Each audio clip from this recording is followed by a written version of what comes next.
gonna stay here, no. Ain't gonna keep it low now. If you wanna go, let's go. Let's wrap it up and hit the road. 'Cause I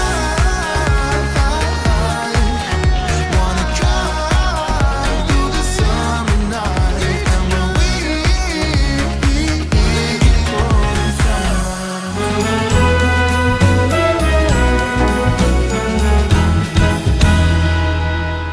Hello everyone and welcome to our channel. Today is a really special day, not just because it's Christmas Eve. Luke and I wanted to share our Christmas Eve story with you, and it includes this one here in between us. Today is Kenya's actual birthday, and she was so nice to want to sit down with us, and we were gonna tell our story, what we were doing 14 years ago. Can you believe it's been 14 years? Of course, like any parent who has a 14-year-old, you can never believe that it's already been 14 years since you held that little baby in your arms for the first time. Yeah, so Kenya is our Christmas Eve blessing, for sure. And so 14 years ago, I was telling Luke, I think we need to go to the hospital. Well, it was on the 23rd, I guess. And I think you were a little hesitant because Kenya's our first child, and I think you thought maybe it was in my head because Kenya's due date was actually December 24th. And as you all know, a lot of people don't usually deliver on their due date. So I think you were a little skeptical that maybe that's what was going on. Yeah, I was. I mean, of course, knowing that her due date was the 24th, which was already a crazy due date, and most babies aren't born on their due dates. It's pretty rare, actually. So I'm sure that's happened to some of you out there. But then Jill's like, "Yeah, I think it's happening," but she wasn't really sure. She just like, I think maybe it feels like maybe it's happening, and so I'm like, it's probably just in your head because the due date is tomorrow, and you're thinking that the baby's got to be coming now, right? right. And I think we were just excited and the anticipation. So you sent me on a walk with the dog. Well, you wanted to go. It's not like I forced you. No, he didn't force me anyway. I said, why don't you go take a walk around the block? So Luke was very supportive in all of this. Like, why don't you go take a walk? And then we did call the doctor, and they're like, well, maybe, and I think they were the ones that suggested that I go up and down the stairs and see if the contractions stopped or anything like that, and they didn't. So we finally went in, and they admitted me, and they said, yes, we're doing this now. So it was 11 hours, I think, of labor, and this one just was not, I don't know, she wasn't being easy. She threw everybody into a big scare at about hour 12. And everybody came flooding into the room, medical staff and everything, and saying that Kenya went into distress. Her heart rate was dropping pretty quickly, so they were going to have to do a C-section. So then at that point, they're like, once they made that decision that they were doing a C-section, from that moment, it was like this whirlwind of like doctors and nurses flooding the room, and it was like, you know, in a cartoon where it's like there's a tornado in the room and everybody's spinning around. That's what it felt like. Yes. And all of a sudden I looked and Jill's gone, and I'm like, whoa, what happened? Where'd Jill go? And then the bed was gone, and then they're basically like putting scrubs on me, like from head to toe, so that I could be in there. And I'm like, well, wait, is she going? And so then I get in, then they rush me down this hallway, and as I walk into the room, they already began the operation. By the time I got to the room, and that felt like all of like a minute and a half, like 90 seconds maybe. It was so fast. So I get in the room, they're already doing the operation. They're like, Luke, stay by Jill's head until we tell you. Because I think they have some experience with husbands probably coming in there and passing out from what they see. I never felt like I was going to pass out at all, but I think I remember them telling you, don't look over the curtain. Yeah, there's like a curtain, of course, like right across here, and they're like, just stay by Jill, don't look over the curtain until we tell you. So the next thing I know is the nurse brought you over to me and let me kiss you really quick. And then, there's more between there though. Oh yes, go ahead. But you were just laying there, right? Well, I was laying there. So there was a lot of commotion going on in the room. Just one more thing that happened that was cool is what right when they were pulling Kenya up, they said, "Okay, Luke, stand up." And I stood up and I looked over the curtain, and that's when I saw Kenya for the first time. Yeah. And you didn't look very great at that moment, but you were an angel to me. So. Yes. And they whisked you over to the table, and of course, you know, just getting you all dried up and stuff like that, and trying to. But the second I heard your voice, it was just like, it was that moment of just. I want to say disbelief, but it's not the right word. It was just like, wow. Yeah. Wow, there's another life in this room. All of a sudden, there's another, like, I know she was already alive, but now she's with us. And it was just a crazy, it was a crazy moment. Yeah. And of course, then that's when they kind of showed her to you real quick. Really quick. And then I think they took you and Kenya, you guys went elsewhere. Yeah. And then we stayed in there for a little bit, actually, while they were still working on you, but not very long. It was probably only a minute or two when they weighed her right in there. And they got her length and everything, and then they said, okay, let's go. And they took I said bye to you, and they took Kenya and I out to of course took her to the nursery area. So yeah. So, but it was actually early morning on December 24th that this all happened. So I went into labor on the 23rd, and by the time they called the C-section, I think it was probably about 3:30 or 4 o'clock in the morning on December 24th. So and we were in Illinois. At the time, we had no family around. It was actually at Good Shepherd Hospital in Barrington, Illinois, if you're curious where she was actually born. So. Yeah. And we had actually already picked out her name before she was born. So we had decided, and so many of you have asked how we've decided on Kenya's name.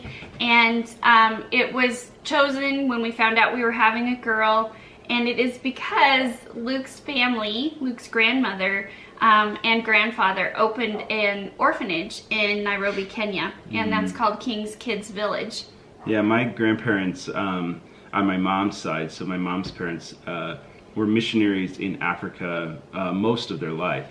In fact, my mom was actually born in Africa when they were over there as missionaries, and was raised most of her life there along with her brothers. Most of her childhood, I should say, there along with her brothers. Actually, the first trip that Jill and I took after we were married, international trip together, was to go over to Kenya, to Nairobi, Kenya, to see the dedication of the orphanage that Grandma and Grandpa had built. And it was an incredible experience for us. Of course, we were still sort of newlyweds. I think we'd only been married about a year.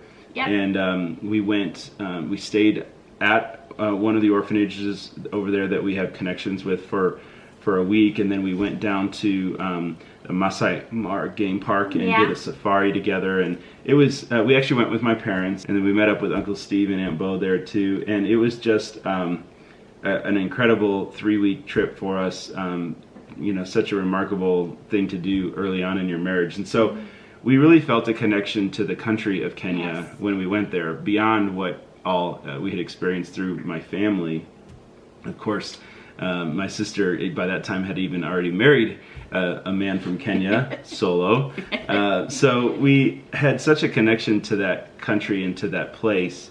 And so we also had a desire, when we were talking early on in our marriage about naming our children, we thought it would be fun to name our children after geographical locations. So cities, states, countries, something like that. Yep. So that's exactly how we decided on the name Kenya.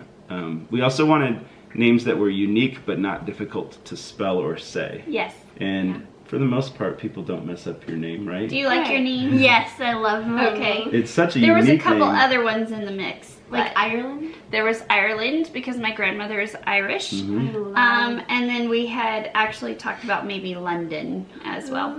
Yeah. So that's how we decided on her name. So we didn't have to wait long. We told them immediately. So once they got me back to our hospital room, Luke came in. They brought you back from the nursery, and I want to give this to you. Oh my gosh, so you still have it. They brought her to us in the little basket in her own little stocking. Yeah, in fact, it was just like this.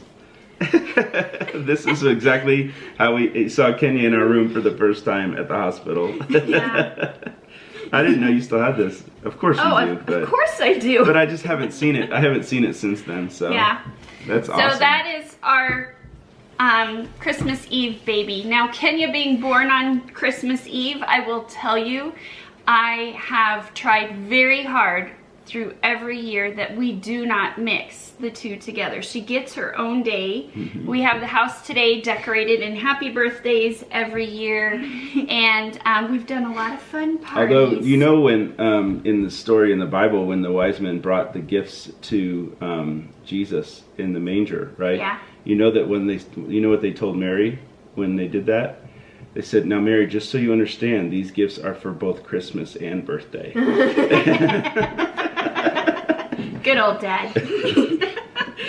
So, you like that one, right? So you get to share that same experience whenever somebody gives you a gift for both. You get to share the same experience that Jesus had with the gold, frankincense, and myrrh. Right? Okay. Yeah. So we've had a lot of good birthdays. I love the time of year it lands. It makes me just happy. I love Christmas so much. I once had a Christmas-themed birthday party. Yeah. That was actually a very interesting year because every year we kind of ask Kenya, what do you want your birthday party to be? So of course on birthdays the house transitions away from Christmas and into her birthday because we always do birthdays really big. Well, one year we asked her, what do you want your theme for your birthday to be this year? And she said, Christmas, because she loves Christmas like no kid I've ever seen. Oh my gosh, yeah. So at that moment, Jill and I go, well, that'll be easy to decorate. It's already done. I didn't have to, yeah. That was a really fun one, though. But we've done Frozen birthdays. We've done Star Wars birthdays. Ancient That's when you were, 5 was Star Wars. You did ancient Egyptian birthdays. It's been a lot of fun. So can you say what your most favorite? That's hard, huh? Oh, it's so hard. You did Brave one year. I did. I remember that. You were Merida. I was obsessed with that. Do you remember the year I transformed the entire kitchen into a snow globe? Yes. Yeah. And carried snow in. Frozen. We had tarps down on the kitchen floor and about 1.5 feet of fake snow in our house. So Jill did birthdays big. I love doing themed birthdays for the kids. Last year, Kenya's birthday was fun. I'll put that one down below if you guys want to check it out. But on a different note, I can't believe you're 14 and the young lady that you're turning into, we are so proud of. Your smile is infectious. Your personality just brings a light to Maui's on the... I just saw that. Maui's behind us. Maui wants in the shot. Your personality lights up a room, and we just hope you never lose that. But also, your gift of your voice, honey, we just love it. And we just are so proud of who you're becoming. Thank you so much. God couldn't have put me with a better family to be with for these past years. Really, this is the best family anyone could ever imagine to be in. Oh, we love you. I love you too. Kenya has something that she has worked very hard on, Luke as well, and she has chosen that she would like to give you a gift today. And do you want to tell them what you're going to do? I'm going to be singing Oh Holy Night, the last Christmas song that we're going to do for this year. And I'm really excited because I think that's one of my favorite Christmas songs ever. It's very powerful. It's very just telling the true story of what actually happened on that wonderful night. It's a great song. One of my favorites as well. And you did knock it out of the park, I gotta say. Nice job on this one. So we really hope that you enjoy the song that Kenya's gonna sing. And happy birthday to you, sweetie. Happy birthday. Happy birthday. Thank you. And Also, with it being Christmas Eve, we just really wanted to come together as a family and wish you all a very Merry Christmas. We hope you enjoyed this song that Kenya and Luke both put together. And hey, bud. Thanks for joining us. From our family to yours, we want to wish you a Merry Christmas.